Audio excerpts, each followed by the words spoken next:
வணக்கம். வீட்டில் எளிய முறையில் கட்டாயம் நாம் வளர்க்க வேண்டிய 6 வகையான மூலிகை பற்றி நம்ம வீடியோவில் பார்க்க போகிறோம். வாங்க வீடியோவில் பார்க்கலாம். அதுக்கு முன்னாடி நம்ம சேனலை சப்ஸ்கிரைப் பண்ணாதவங்க சப்ஸ்கிரைப் பண்ணுங்கள். பக்கத்தில் உள்ள பெல் பட்டன் ஆன் பண்ணி ஆளுங்கிற ஆப்ஷனை கிளிக் பண்ணுங்கள். அப்போ தான் என்னோடய வீடியோ எல்லாம் உங்களுக்கு நோட்டிஃபிகேஷன் வரும். நம்ம முதல்ல பார்க்க போகிறது பிரண்டை. ஒரு அற்புதமான மூலிகை. பிரண்டை தினசரி சாப்பிட்டு வந்தோம்னா கெட்ட கொழுப்புகள் வெளியாகும். எலும்பு தேய்வு மற்றும் நரம்பு சம்பந்தப்பட்ட பிரச்சனைகளுக்கு பிரண்டை தினசரி சாப்பிட்டு வந்தோம்னா நல்ல ரிசல்ட் கிடைக்கும். வயிற்றில் ஏற்படக்கூடிய சின்ன சின்ன பிரச்சனைகள் மற்றும் இரத்தத்தை சுத்தப்படுத்துவதற்கு நல்ல ஒரு அற்புதமான மூலிகை இது.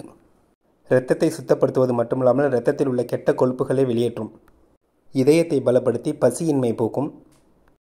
பித்தத்தினால் ஏற்படக்கூடிய தலை சுற்றல் மற்றும் வாந்தி குமட்டல் இது போன்ற பிரச்சனைகளே இதுக்கு நல்ல ஒரு தீர்வு கிடைக்கும்.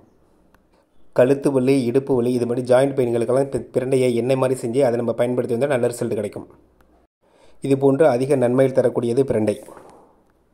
அடுத்து நாம் பார்க்க இருப்பது கற்பூரவள்ளி. கற்பூரவள்ளிக்கு இன்னொரு பேர் உண்டு, ஓமவல்லி. இது ஒரு அற்புதமான மூலிகை. இதையும் கட்டாயம் நாம் வீட்டில் வளர்க்க வேண்டும்.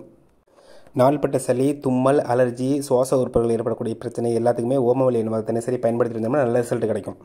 நுரையீரலில் ஏற்படக்கூடிய சளியை வெளியாக்குவதற்கு ஓமவல்லி, பனங்கற்கண்டு, சுக்கு எல்லாமே பாலில் போட்டு கரைச்சி நம்ம நைட்டு இரவு நேரங்களில் சாப்பிட்டு வந்தோம்னா அந்த நுரையீரல் உள்ள சளியானது நாளடைவில் வெளியாகும். தலையில் ஏற்படக்கூடிய வலி, ஒரு பக்கமாக ஏற்படக்கூடிய தலைவலி, இது ரெண்டுக்குமே ஓமவல்லி சாறு எடுத்து நம்ம நெத்தியில் தேய்ச்சி வந்தோம்னா தலைவலியானது சரியாகும்.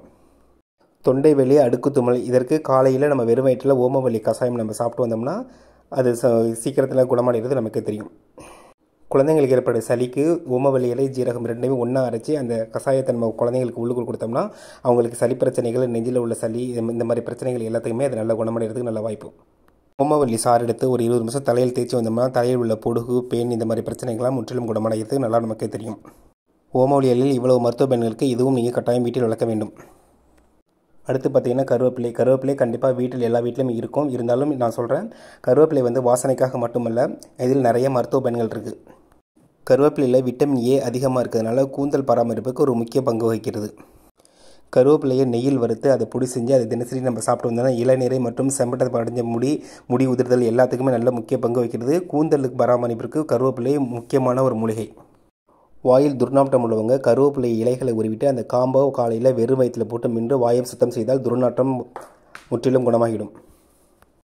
கருவேப்பிலை அரைச்சி அதை பேஸ்ட் மாதிரி ஆக்கி நிழலில் காய வச்சு அதை நம்ம தேங்காய் எண்ணெயில் போட்டு டெய்லி நம்ம தலைக்கு எண்ணெய் தடவி வந்தோம்னா முடி நல்லா நீட்டமாக கருப்பாக சூப்பராக இருக்கும். முடி வளர்ச்சிக்கு நல்லது. கருவேப்பிலையை தினசரி சாப்பாடு சேர்த்தோம்னா கண் பார்வைக்கு நல்லது. கிட்டத்து பார்வை, இடத்து பார்வை, மங்கலான பார்வை எல்லாத்துக்குமே கருவேப்பிலையை நம்ம சாப்பிட்டு வந்தோம்னா சரியாயிடும். காலையில் வெறும் வயிற்றில் 10 கருவேப்பிலையை நம்ம மென்று சாப்பிட்டு வந்தோம்னா நமக்கு எதிர்ப்பு சக்தி உடம்புல அதிகரிக்கும். கருவேப்பிலையில் இவ்வளோ மருத்துவ பயன்கள் இருக்குது. இதுவும் நாம் கட்டாயம் வீட்டில் வளர்க்க வேண்டும்.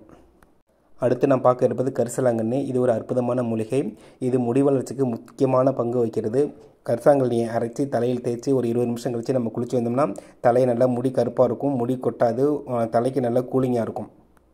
கரிசலாங்கண்ணி இலை, செம்பருத்தி இலை, கருவேப்பிலை இது மூணையும் அரைச்சி சின்ன பேஸ்ட் மாதிரி ஆக்கி நம்ம நிழலில் உழைச்சி அதை தேங்காய் எண்ணெயில் போட்டு நம்ம தடவி வந்தோம்னா முடி நல்லா கருமையாக இருக்கும், நீட்டமாக இருக்கும், முடி கொட்டாது. கரிசலாங்கண்ணி இலையை அரைச்சி மோரில் கலந்து நம்ம உள்ளுக்கு நம்ம சாப்பிட்டு வந்தோம்னா உடம்புல பல பிரச்சனைகள் நல்ல தீர்வது. உடம்பை குளிர்ச்சி ஆக்கிறதுக்கு இது ஒரு முக்கியமான ஒரு மூலிகை. இது கரிசலாங்கண்ணியில் 2 வகை உண்டு, வெள்ளை கரிசலாங்கண்ணி, மஞ்சள் கலர் கரிசலாங்கண்ணி. நம்ம இப்போ பார்க்க இருப்பது வெள்ளை கரிசலாங்கண்ணி. இதுவும் நல்லா பயன் தரக்கூடியது தான். வயிற்றுப்புண் குணமடைய கரிசலாங்கண்ணி ஜூஸை நம்ம சாப்பிட்டு வந்தோம்னா வயிற்றுப்புண் சீக்கிரம் குணமடையும். கரிசலாங்கண்ணி மூலிகை கோடை காலங்களில் கிடைக்கிறது கொஞ்சம் கஷ்டம். விவசாய காலங்களில் அது நிறையாவே கிடைக்கும். அந்த டைமிங் நம்ம எடுத்துகிட்டு வந்து வீட்டில் வளர்க்கணும். கரிசலாங்கண்ணியில் இவ்வளவு மருத்துவ பயன்கள் இருக்குது. இது நாம் வீட்டில் கட்டாயம் வளர்க்க வேண்டும். அடுத்து நம்ம பார்க்க இருப்பது துளசி. துளசி ஒரு அற்புதமான மூலிகை. தெய்வ சக்தி நிறைந்த ஒரு மூலிகை. இது நம் வீட்டில் இது கட்டாயம் நாம் வளர்க்க வேண்டும். காலையில் நாம் வெறும் வயிற்றில் துளசியை தினசரி சாப்பிட்டு வந்தால் நம் உடம்பில் எதிர்ப்பு சக்தியானது அதிக அளவில் நமக்கு கிடைக்கும். சளி பிரச்சனை உள்ளவங்க, சுவாச கோளாறு பிரச்சனை உள்ளவங்கலாம் இந்த துளசியை தினசரி நம்ம சாப்பிட்டு வரணும். இந்த மாதிரி பிரச்சனை உள்ளவங்க சாப்பிட்டு வந்தாங்கன்னா நல்ல ஒரு ரிசல்ட் கிடைக்கும். வீட்டில் நாம் துளசி மாடம் வச்சு வழிபடுவது ரொம்ப விசேஷமானது. துளசியை நாம் தண்ணீரில் போட்டு 1 மணி நேரம் கழிச்சு அந்த தண்ணியை குடித்தோம்னா துளசி வாசம் வரும். துளசி தண்ணீரில் கரையக்கூடிய ஒரு சக்தி வாய்ந்த மூலிகை. பெருமாள் மற்றும் ஆஞ்சநேயருக்கு துளசி மாலையை கட்டி நாம் வழிபட்டு வந்தால் நமக்கு நம்ம நினைத்த காரியங்கள் நிறைவேறும். நுரையீரல் ஏற்படுகிற சளி தொற்று பிரச்சனைகளுக்கு துளசி, வெற்றிலை, பனங்கிழங்கு மூளையும் பாலில் போட்டு காய்ச்சி இரவு நேரங்களில் நம்ம குடிச்சு வந்தோம்னா இந்த மாதிரி பிரச்சனைகள் முற்றிலும் குணமாகும். துளசியை தினசரி நாம் சாப்பிட்டு வந்தாலே நம்ம உடலில் பல பிரச்சனைகளுக்கு நல்ல தீர்வு கிடைக்கும். இந்த மூலிகையை நாமும் தினசரி எடுத்துக்கொள்ள வேண்டும். துளசி டீ நாம் தினசரி சாப்பிட்டு வந்தால் பித்தத்தினால் ஏற்படைய தலை சுற்றல், வாந்தி, வயிற்றுப்போக்கு இந்த மாதிரி பிரச்சனைகள்லாம் நல்ல ஒரு ரிசல்ட் கிடைக்கும். துளசியில் நிறைய பயன்கள் இருக்குது, இதையும் நாம் கட்டாயம் வீட்டில் வளர்க்க வேண்டும். அடுத்து நாம் பார்க்க இருப்பது கற்றாழை. கற்றாழையில் நிறைய மருத்துவ பயன்கள் இருக்குது. பொதுவாக கற்றாழை நம்ம சாப்பிட்டு வந்தால் உடல் சூடானது கண்டிப்பாக குறைந்து வரும். கூந்தல் பராமரிப்புக்கு கற்றாழை ஒரு முக்கிய பங்கு வகிக்கிறது. அது மட்டும் இல்லாமல் முகத்தில் கற்றாழை நம்ம அப்ளை பண்ணிவிட்டு ஒரு 20 நிமிஷம் கழித்து நம்ம குளிச்சு வந்தால் முகப்பொலிவிற்கு ரொம்ப ஒரு அற்புதமான ஒரு மூலிகை. வயிற்றுப்புண் மற்றும் வயிற்றுப்போக்குக்கு கற்றாழையை நம்ம தினசரி ஜூஸ் மாதிரி சாப்பிட்டு வந்தோம்னா நல்ல ஒரு ரிசல்ட் கிடைக்கும்.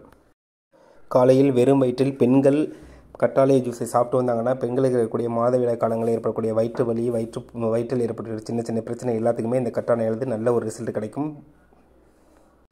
கர்ப்பப்பை வலுப்படுத்துவதற்கு கற்றாழை ஜூஸ் ஆனது நல்ல ஒரு முக்கிய பங்கு வகிக்கிறது. கண்ணை சுற்றி உள்ள கருவளையங்கள், கழுத்து பகுதியில் உள்ள கருப்பாக உள்ள பகுதிகளுக்கெல்லாம் தினசரி கற்றாழையை நம்ம அப்ளை பண்ணி வந்தோம்னா அதெல்லாம் வந்து நாளடைவில் கொஞ்சம் கொஞ்சமாக மறைஞ்சி ஒரிஜினல் தூள் அந்த இடத்துல வந்துடும்.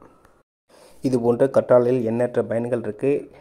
எல்லாத்தையுமே நீங்கள் முக்கியமாக பயன்படுத்துங்க. கட்டாயம் இதை வீட்டில் வளர்க்க வேண்டும். ஒரு முக்கியமான மூலிகை. இது வரைக்கும் வீட்டில் என்னென்ன மூலிகை நம்ம வளர்க்க வேண்டும் அப்படிங்கிறத தெளிவாகப்படுத்துகிறேன்.